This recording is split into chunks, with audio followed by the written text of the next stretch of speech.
नमस्कार, आप देख रहे हैं एमपी तक में लोमेश कुमार गौर। हमारे साथ है तिमरनी के नए विधायक अभिजीत शाह। हम उनसे जानेंगे कि ऐसा क्या चमत्कार हुआ कि चाचा को 5 साल के बाद फिर पटकनी दे दी, मतलब 5 साल पहले नहीं दे पाए थे। जय सिया राम। देखिए, मैं हमेशा कहता हूं कि लड़ाई जो है काका भतीजे की नहीं थी, विचारधाराओं की लड़ाई थी। जो मेहनत करते हैं वो मेहनत कभी विफल नहीं जाती है। आपने देखा था पिछले चुनाव में 2200 वोट से हारा और हारने के अगले दिन से ही मैं जनता के बीच में निकल चुका था। हमारी विधानसभा में बाढ़ आई थी, कोरोना आया था, मैं तब भी यहाँ पे जनता की सेवा करने का प्रयास कर रहा था। तो फल जरूर मिलता है मेहनत करेंगे तो। तिमरनी विधानसभा में ऐसा कहते हैं कि आपके चाचा निष्क्रिय थे, आप सक्रिय थे, तो अब विधायक बनने के बाद आपकी भूमिका क्या रहेगी? देखिए, सबसे पहले तो तिमरनी विधानसभा वासियों के दिमाग में एक चीज बैठी हुई है कि जो नेता होता है वो 5 साल में एक बार आता है, वोट मांगता है और गायब हो जाता है। सबसे पहले इस मिथ को तोड़ना है कि हम जिस तरीके से वोट मांगने गए थे, घरा घर गांव गांव वोट मांगने के बाद धन्यवाद देने भी हम लोग जाएंगे। सारे लोग इसको चाचा भतीजे की लड़ाई बोलते हैं, राजनीतिक लड़ाई भी है चाचा भतीजे की, तो परिवार और राजनीति में कैसा तालमेल आप मिलाएंगे?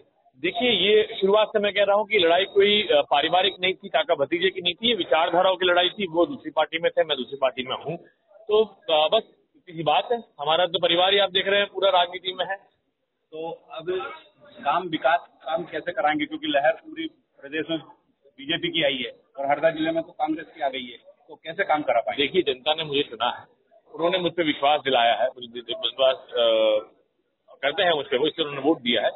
तो मेरा प्राथमिकता ये रहेगी कि विधानसभा में जाके सबसे पहले प्रश्न उठाए जाएं, यहाँ के विकास कार्यों के लिए निवेदन करना पड़े निवेदन करेंगे, हाथ जोड़ना पड़े हाथ जोड़ेंगे, लड़ना पड़े लड़ाई लड़ेंगे, धरना देना पड़े विधानसभा धरना भी देंगे, लेकिन यहाँ का हक दिला के। नहीं, ऐसा तो नहीं कि भाजपा में शामिल हो जाएं अपन? देखिए, मैं काम कराने के लिए नहीं, देखिए मैं आपको बताऊं, कदम उठा सकते हैं? बिल्कुल नहीं। देखिए, मैं कांग्रेस में हूँ, मैं कांग्रेस में था और मैं कांग्रेस में रहूंगा।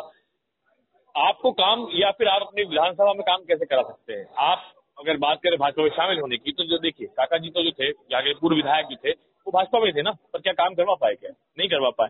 तो आदमी में काबिलियत होनी चाहिए काम करवाने की। जो बोलते हैं ना, सीधी अंगुली से घी नहीं निकले तो टेढ़ी कर लेना चाहिए। अगर हम निवेदन करेंगे, हाथ जोड़ेंगे, अगर सरकार काम देती है तो ठीक है, नहीं धरना आंदोलन करेंगे। आपकी श्रीमती ने कुछ बातें वचन लिए थे चुनाव के दौरान, क्या है वो वचन बातें? देखिए, श्रीमती को बोलते ही है वैसे अर्धांगिनी आधा अंग, तो उन्होंने मुझे ये कहा था कि भैया देखिए, मैं वोट मांगने तो आपके लिए जा रही हूँ, लेकिन एक वादा करो कि अगर जीतोगे तो जिस तरीके से घरा घर वोट मांगने जा रहे हैं, जीतने के बाद घरा घर धन्यवाद देने भी जाना पड़ेगा। तो बिल्कुल इसको पूरा करेंगे। एक थोड़ा सा इमोशनल सवाल है कि पिताजी अस्वस्थ थे, उनके काफी सपने थे कि मेरा बेटा विधायक बने और सपना आज साकार भी हो गया है। उन्हें कैंसर है, या आप सभी जानते हैं।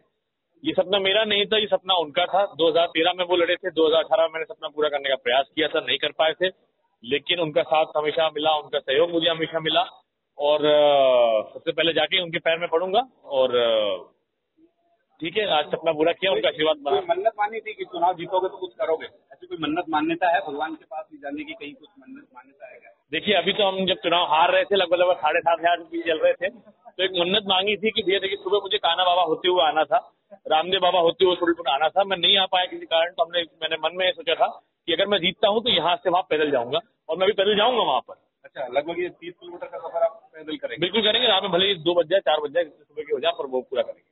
चलिए, और राहुल गांधी की ने आपके सभा की, इसको कितना चमत्कार मानते हैं आपकी जीत? देखिए, आप देखिए, सिराली आजादी के बाद आज तक कांग्रेस कभी नहीं जीती थी। पिछला चुनाव में भी 70 वोट से सिराली से हार गया था, क्योंकि लहर थी उस तरफ उस क्षेत्र में, तो लेकिन इस बार हमने लगभग 6-700 की लीड लिए सिराली, तो आजादी के बाद पहली बार जीतते हैं। तो कहीं ना कहीं हमारे नेता आए थे, उनका असर पड़ा।